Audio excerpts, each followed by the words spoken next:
Hi students, Unit 5 Coordinate Geometry, Exercise 5.2, 13th problem. A given question, a quadrilateral has vertex. Quadrilateral means 4 sides இருக்கும். So நமக்கு denote பண்ணி rectangle, parallelogram, trapezium எதுவும் சொல்லாமல் quadrilateral means நமக்கு என்னது 4 sides இருக்குன்னு தெரியும். ஸோ a quadrilateral 4 sides இருக்க ஒரு ஷேப்ஸ் இருக்கு. has a vertex. Vertex means already சொல்லியிருக்கேன் edges. ஸோ என்னென்ன edges கொடுத்துருக்காங்க பாருங்க, A, B, C, D. So 4 edges கொடுத்தாச்சு. show that the midpoint of its sides. So நம்ம என்ன பண்ணணும்னா இந்த ABCDயில் இருக்க எல்லாத்துக்குமே நம்ம என்ன பார்க்கணும், மிட் பாயிண்ட்ஸை காட்டணும். So first of all given question நமக்கு என்ன கொடுத்துருக்காங்க, ஒரு quadrilateral. So quadrilateral means 4 sides இருக்கும். ஸோ 4 sidesக்கு வரைஞ்சாச்சு. A quadrilateral has vertex ABCD. So ABCD anticlockwise தான் நேம் எழுதுன்னு எழுதியாச்சு. நெக்ஸ்ட் என்ன கொடுத்தாங்க, show that mid point of it sides. So ஒவ்வொரு சைட்ஸ்க்கும் நம்ம மிட் பாயிண்ட் கண்டுபிடிக்கணும். ஸோ அப்போ மிட் பாயிண்ட்னா சென்டரில் தான் இந்த இடத்துல என்ன இருக்கும், மிட் பாயிண்ட் இருக்கும். Show that the mid points of it sides from a parallelogram. So இந்த சைட்ஸ் யூஸ் பண்ணி நம்ம என்னென்ன ப்ரூவ் பண்ணணுமா, பேரலோகிராம்னு யூஸ் கண்டுபிடிக்கணுமா. ஸோ இது எல்லாத்தையும் ஜாயின் பண்ணுங்கள். இதெல்லாம் ஜாயின் பண்ணும்போது என்ன ஃபார்ம் ஆகும் சொல்லியிருக்காங்க, பேரலோகிராம். ஸோ இதுக்கெல்லாம் நேம் நம்ம கொடுக்கல, அதெல்லாம் இனிமேல் நம்ம யூஸ் பண்ணி போகிறோம். ABCDன்னு இருக்குது, அதெல்லாம் நம்ம என்ன கொடுக்க போகிறோம், அதுக்கப்புறம் EFGH நேம் கொடுக்குறேன். ஸோ ஆல்ரெடி நமக்கு என்னென்ன கிவன் பாயிண்ட்லாம் கொடுத்துட்டாங்க, A point, B point, C, D கொடுத்துட்டாங்க. EFGHலாம் நம்ம இனிமேல் தான் நம்ம ஃபைண்ட் அவுட் பண்ண போகிறோம். ஸோ கிவன் பாயிண்ட்ஸை முதல்ல இருக்குங்க. Given points are given vertex. பாயிண்ட்ஸ்னால் எங்களுக்கு வேணால் பாயிண்ட்ஸ்னு சொல்லிக்கலாம், ஆனால் வெர்டெக்ஸ்ன்னு சொல்லும்போது நமக்கு என்ன அர்த்தம், எட்ஜஸ்ன்னு மட்டும்தான் அர்த்தம். ஸோ ஏபிசிடின்னு எட்ஜஸ் கொடுத்துருக்காங்க. கிவன் பாயிண்ட்ஸ்ன்னு இருக்கேன், A -4, -2, B 5, -1, C 6, 5 and D -7, 6. First of all question நமக்கு என்ன கேட்டிருக்காங்க, show that the mid point. அப்போ ஒவ்வொன்றுக்கும் நம்ம என்ன கண்டுபிடிக்க போகிறோம், மிட் பாயிண்ட் கண்டுபிடிக்க போகிறோம். ஏபியோட மிட் பாயிண்ட் E, பிசியோட மிட் பாயிண்ட் F, சிடியோட மிட் பாயிண்ட் G, ஏடியோட mid point H. So mid point formula already நமக்கு தெரியும். மிட் பாயிண்ட் ஃபார்முலா என்னது, x1 + x2/2, y1 + y2. So அதான் கண்டுபிடிக்க போகிறேன். First one, mid point of AB equal to x1 + x2/2, y1 + y2/2. Mid point of AB நமக்கு என்னது E. So அப்போ ஸ்ட்ரெயிட்டாக நேம் எழுத ஆரம்பிச்சிடுறேன், ஈன்னு எழுத ஆரம்பிச்சிடும். ஈக்குவல் டு x1, இந்த வேல்யூஸ் நமக்கு AB தான் யூஸ் பண்ணுறோம். அப்போ AB தான் நான் இந்த இடத்துல சைடில் எழுதுறேன், எனக்கு பிளேஸ் இல்லைன்னு சொல்லிட்டு. நீங்களும் சைடில் எழுதிக்கோங்க. இந்த இடத்துல எழுதினா ப்ராப்ளம்ஸ்க்கு கொலாப்ஸ் ஆன மாதிரி இருக்கும். -4, -2A அண்ட் B யூஸ் பண்ண போகிறோம். B value 5, -1. ஸோ ஏபின்றதால ஃபஸ்ட் இதான் 1, x1 y1, x2 y2. So substitute பண்ணுங்கள். x1 value -4, x2 value +5/2, y1 value -2, y2 value -1. So இங்கே ப்ளஸ் இருக்குது, -, -1/2. ஸோ அப்போ என்ன ஃபார்ம் ஆகும், -4 + 5 1ன்னு வரும். அப்போ இது நாங்க பாருங்க -3/2. ஸோ அதுதான் எழுத போகிறோம். E equal to 1/2, -3/2. So next நம்ம என்ன கண்டுபிடிக்கணும், ஃபர்ஸ்ட் ஆஃப் ஆல் கண்டுபிடிச்சது ஏபியோட மிட் பாயிண்ட் E. இப்போ பிசியோடது கண்டுபிடிக்க போகிறோம். So mid point of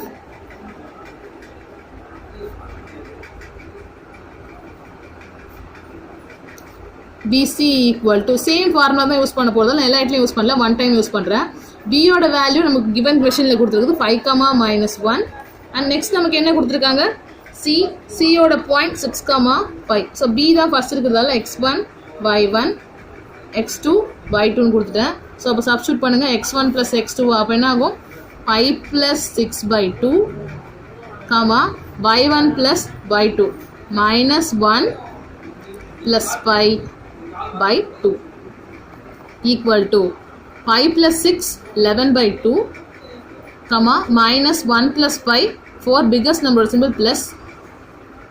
So 11/2, 4/2. So இது நம்மளால கேன்சல் பண்ண முடியும். 1 2 is 2, 2 2s are 4. 11/2, 2. Midpoint of BC means diagramல என்னது F. ஸோ அப்போ இது F தான் நான் டினோட் பண்ணிக்குவேன். ஃபஸ்ட்டு செகண்ட் சும்மா நம்ம புரியணுன்றதுக்காக ஈக்குவேஷன் போகிறோம். First equation, second equation. So F கண்டுபிடிச்சாச்சு. நெக்ஸ்ட் நம்ம G கண்டுபிடிக்கணும். CDயோட mid point. So mid point of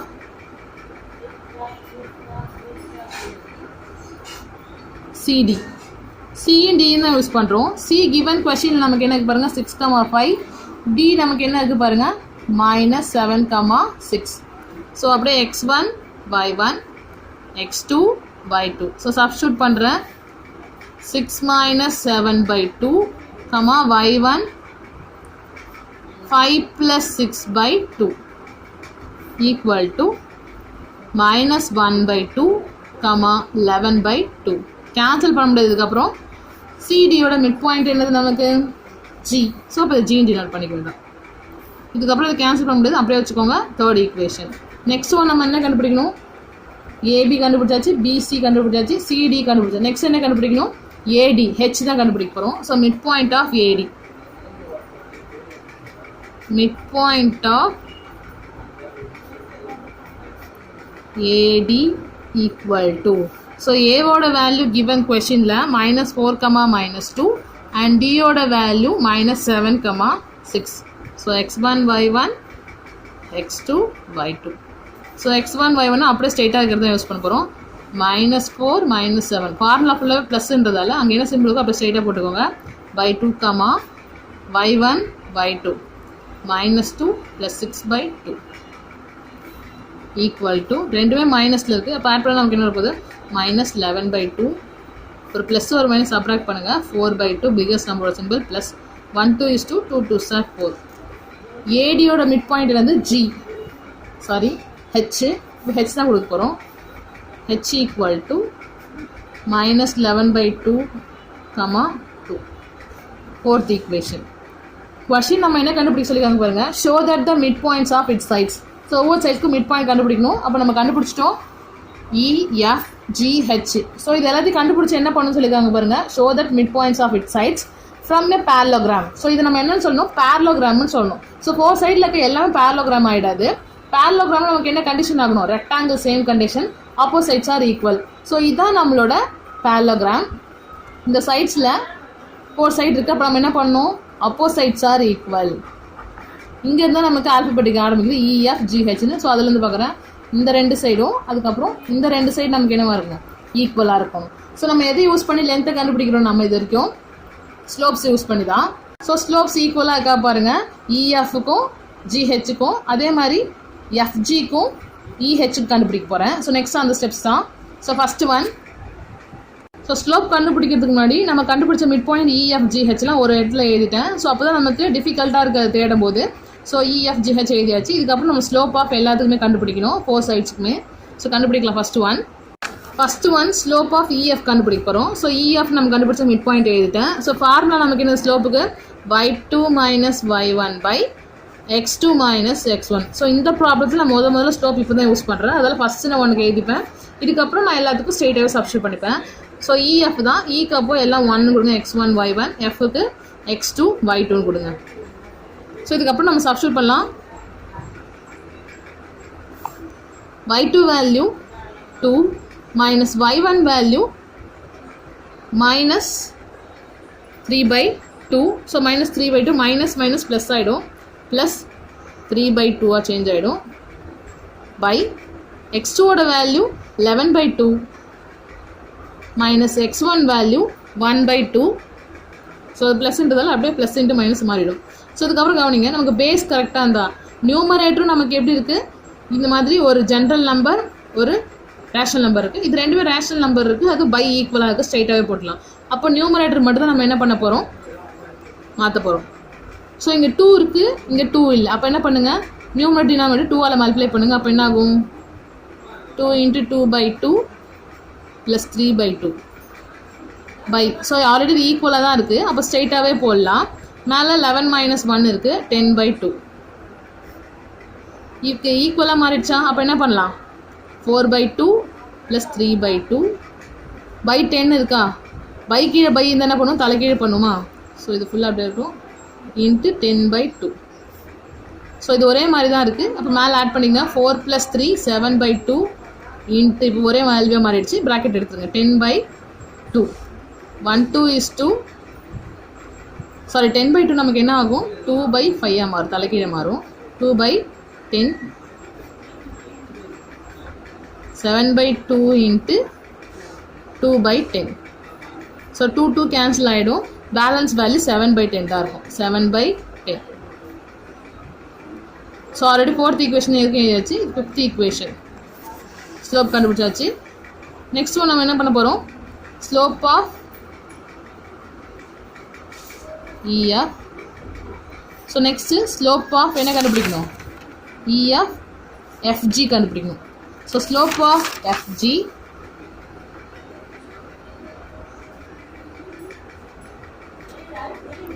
formula சேம்ன்றதால மறுபடியும் யூஸ் பண்ண போதில்லை. ஆல்ரெடி நம்ம கண்டுபிடிச்ச எஃபோட வேல்யூ 11/2, 2. ஜியோட வேல்யூ -1/2, 11/2. ஸோ எஃப்பும் ஜி நமக்கு தெரிஞ்சிச்சு. ஃபார்முலாவில் சப்ஸ்டியூட் பண்ண போகிறோம். எஃப் ஜி தான் இருக்குது. எஃப் ஃபஸ்ட்டுன்றதால x1 y1 g x2 y2. So substitute பண்ணுங்கள். y2/y1 தானே. So y2 - y1, y2 value 11/2 minus y1 general 2 தான் by. Next x2 -1/2 formula minus x1 11/2. So இந்த மாதிரி பையில் இருந்தால் நம்ம என்ன பண்ணலாம், இந்த மாதிரி டினாமினேட்டர் இல்லாத வேல்யூஸை மல்டிப்ளை பண்ணிக்கலாம். அப்படி இல்லை க்ராஸ் மல்டிப்ளை பண்ணி காட்டுறேன். இதில் 2 2s are 4. அப்போ ஸ்ட்ரைட்டாக போயிடுங்க. அதே தான் வரும் 11 - 4/2. ஸோ இந்த பை இன்ஸ் தான் மேலே இருக்கிறது சின்னதாகவும் கீழே இருக்கிறது பெருசாக போடுங்க. அப்போ தான் டிஃப்ரென்ஸ் இருக்கும். So denominators are equal. ஸ்ட்ரைட்டாகவே போடுறேன். மைனஸ் ப்ளஸ் பண்ணால் -12/2. 11 - 4 நமக்கு என்ன வரும் 7. 7/2. ஸோ இது ரெசிப்ரோக்கல் இருக்கிறது என்ன ஆகும், டினாமினேட்டர் இருக்கிறது ரெசிப்ரோக்கல் ஆகும். 2/-12. 2 2 கேன்சல் ஆகிடும். பேலன்ஸ் நமக்கு என்ன இருக்கும் அப்போது -7/12. ஸோ இதான் நமக்கு என்னது slope of FG. 5th equation, இதுதான் 6th ஈக்குவேஷன். ஸோ நம்ம என்ன கண்டுபிடிச்சாச்சு, EF FG கண்டுபிடிச்சோம். நெக்ஸ்ட்டு GH கண்டுபிடிக்க போகிறோம். ஸ்லோப்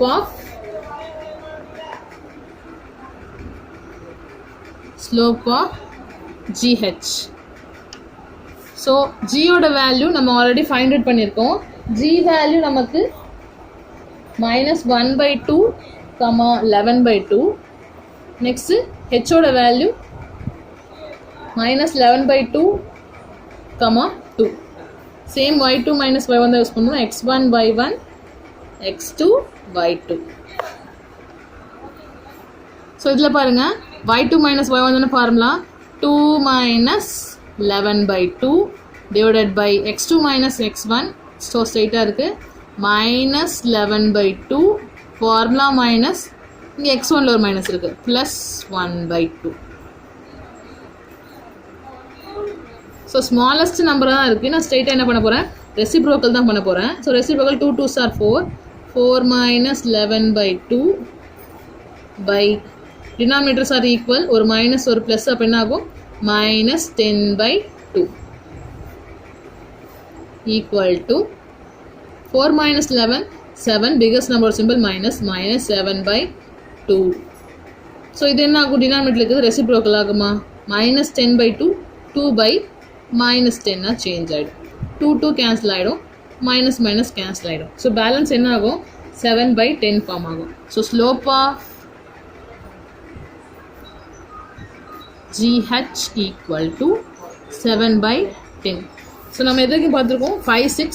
இது 7th ஈக்குவேஷன். GH வரைக்கும் பார்த்தாச்சு. இன்னும் லாஸ்ட் இது ஒன்று தான் இருக்குது.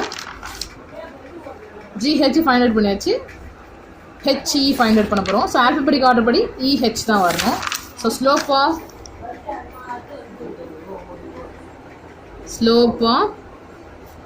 EH. ஸோ EH நம்ம ஆல்ரெடி ஃபைண்ட் அவுட் பண்ணி வச்சுருக்கோம் அந்த மிட் பாயிண்டில்.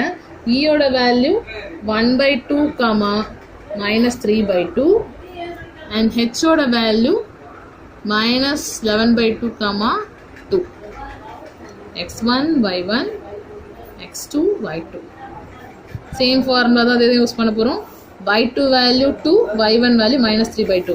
ஸோ y2 2, ஃபார்முலா மைனஸ், இங்கே நம்பர்லேயே ஒரு மைனஸ் இருக்குது, minus into minus plus 3/2 by x2 value -11/2, formula minus 1/2.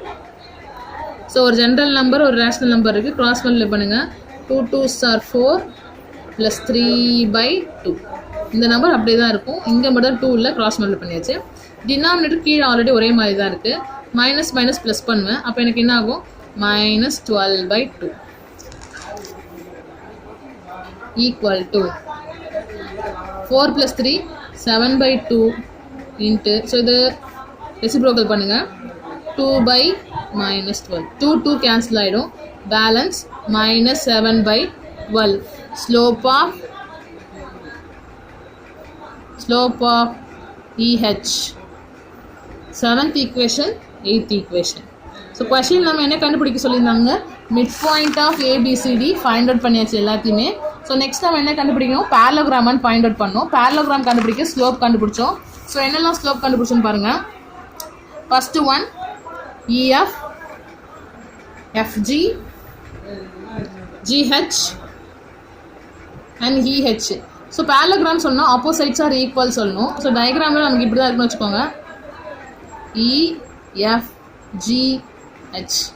So EF என்ன கண்டுபிடிச்சோன்னு பாருங்கள், 7/10. FG என்ன கண்டுபிடிச்சோம்? -7/12. நெக்ஸ்ட் ஒன் GH என்ன கண்டுபிடிச்சோம்? 7/10. And last one slope of EH -7/12. So உங்களுக்கு புரியுறதுக்காக தான் எழுதுங்க. 7/10 7/10 -7/12 -7/12. So opposites are equal. So நமக்கு கொடுத்துருக்கேன், நம்ம ஃபைண்ட் அவுட் பண்ண அந்த பேரலோகிராம்ஸ் என்னது? பேரலோகிராம் தான் எழுத வேண்டாம். So equation 5 equal to 7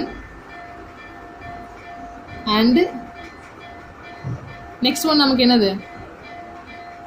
equation 6 and 8. So அது ஈக்குவல் நம்ம சொல்லணும், எனக்கும் பேரலாக இருக்கணும்.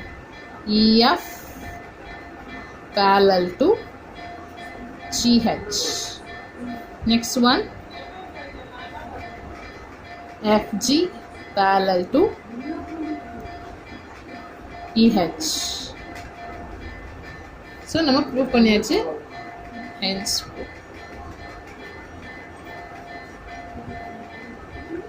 therefore EFGH is a parallelogram.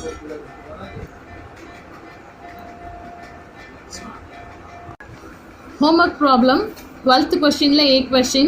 So ABCDன்னு சொல்லிட்டு 4 vertex கொடுத்துருக்காங்க. ஃபஸ்ட்டு சப்டிவிஷன் என்ன கண்டுபிடிக்கணும்னா slope of the line segment. எதுக்கெல்லாம் ஸ்லோப் கண்டுபிடிக்கணும்னா ABCD. நெக்ஸ்ட் என்ன கொடுத்துருக்காங்க பாருங்கள், அதே தான் ஸ்லோப் எதுக்கு கண்டுபிடிக்கணும்னா BCADக்கு. So subdivision 3 what can you detect from your answer. So நீங்கள் இந்த 4 ஸ்லோப்ஸ்லேருந்து என்ன கண்டுபிடிச்சிங்கன்னு கேட்டிருக்காங்க. ஸோ என்ன ஷேப் ஃபார்ம் ஆகுதுன்னு கண்டுபிடிங்க. ரெக்டாங்குலரா, பேரலோகிராமா, ட்ரபீசியமா. ஸோ அதுக்கு நீங்கள் கண்டுபிடிக்கிறதுக்கு டயக்ராம் போட்டுக்கோங்க. அப்போசைட்ஸ் ஆர் ஈக்குவலாக வருதா, 4 சைட்ஸ் ஆர் ஈக்குவலாக வருது. சப்போஸ் ஸ்கொயர் கூட வரலாம். Opposites are equal, 4 sides are equal. So opposites are equal, அதுக்கப்புறம் இந்த 2 சைடு ஈக்குவல்னா ட்ரபீசியம். ஸோ எதுன்னு நீங்களே எந்த ஷேப்புன்னு ஃபைண்ட் அவுட் பண்ணி கண்டுபிடிக்கணும். அதுதான் கொஸ்டினில் கேட்டிருக்காங்க. Thank you students.